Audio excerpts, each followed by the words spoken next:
Cheers.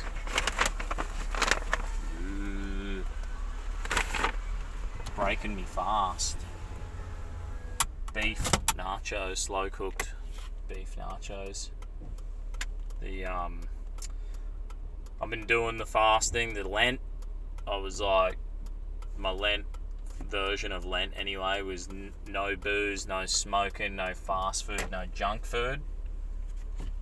And then after a week of that, I thought I'd up it and do no coffee as well. Then I hit pretty much my second week, and I got did my second week this Saturday, and I was like, right, did a water fast till 3 in the afternoon, and then I went like vegetarian until now. So Sunday, it's about about 1 o'clock. It's been pretty good, and I've been like reading a few Christian books, reading a book on fasting, reading another book my mate gave me on like the history of Christianity, like going through from the apostolic fathers and all this. That's as far as I'm up to now anyway, and going into like Rome and all this. Pretty sick reading these books.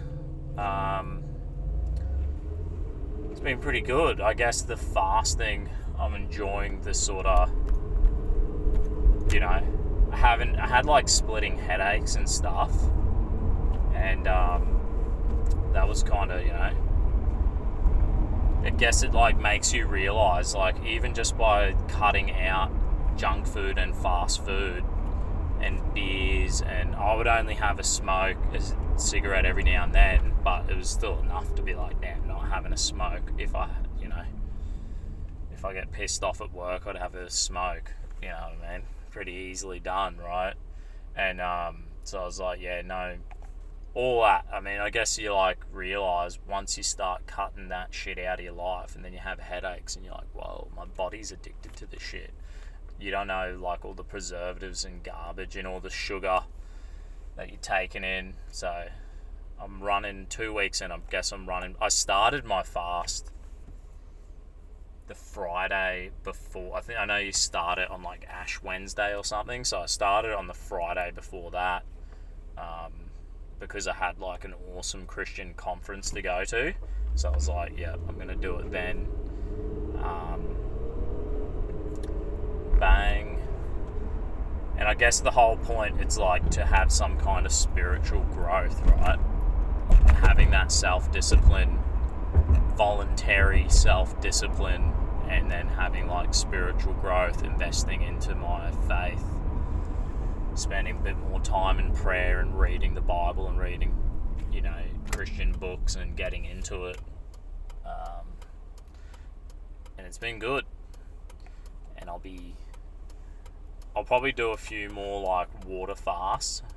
My missus is like, I was gonna go like full fast today, water fast again, but my missus got sick as last night, so then it's like having to look after the boy and do a bit more. And I got a few things on right now. The boy's asleep, my missus is there with him, so I'm going to get bloody lunch and an oil filter and oil for me, service the car, the Bogan Mobile. So hopefully I have time. The boy usually sleeps for like 2 hours, so should be enough time to get that done. And I bought this phone holder, so I'll be like, bang, maybe I'll start doing some more videos and stop being a slack ass. Anyway, God bless yous. Hopefully, hey, if you're not doing Lent, maybe jump on board. Like, I know it's like, it seems like it's a Catholic thing, but I think it's like jump on the bandwagon. I mean, I'm a Protestant. I go to a evangelical church, spirit, more of a miracle believing, I don't know. Catholics believe in miracles. I go to the Catholic church for Easter and Christmas, and I really enjoy it. And like I've got like rosary beads I bought when I went to Notre Dame's probably the most impressive Catholic church I've ever been to, so I bought rosary beads when I went there, and reading the church history and all this stuff. I know the Pope's probably going adrift, you know what I mean? He's probably a member of the World Economic Forum by the way he carries on, and there's so many weirdos out there, and there can be corruption in every church, but I reckon there's sincere Catholics and Protestants and Orthodox Christians who have sincere faith, who are having a crack, and it's like they're engaging in their spirituality and engaging in the tradition and the culture that Jesus established, and growing in that, being a disciple and keeping it alive in their life. So that's what it's all about. For me, Lent is a time, you can always jump on one of these fad fasts, like Sober October, but it's like, fuck that. I'm not going to be jumping on some fad diet when we have a great historically established time of fasting, and you can fast and jump on the bandwagon even if you didn't start from the get-go. Why don't you jump on the bandwagon and be like, that's it? Still, like, I don't know, is it 5 weeks till Easter? Say you got a month till Easter, you could be like, I'm starting a month out. Even if it's a week or 2 weeks out, jump on the bandwagon, even if it's giving up grog or whatever. Spend a bit of extra time studying, reading the word and prayer, and see if you can tap into growing that spiritual side of ourselves. It always is like, so then is the idea that you get spiritual help, you know what I mean?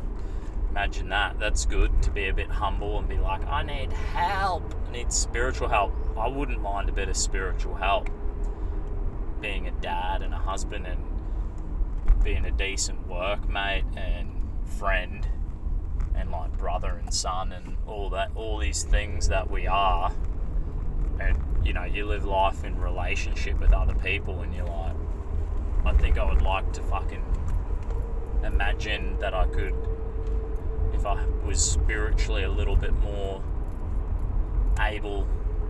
For me, being spiritual is like having a bit of grit and toughness to keep optimistic through sickness and challenging situations, to be someone who's reliable, someone who can keep the morale high and step up to the plate and through the good and the bad times, you know what I mean? And I think that can happen. That's like character, you know what I'm saying?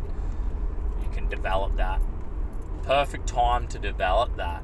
And I think that is a part of spirituality, I think having faith encompasses all that. And being a disciple.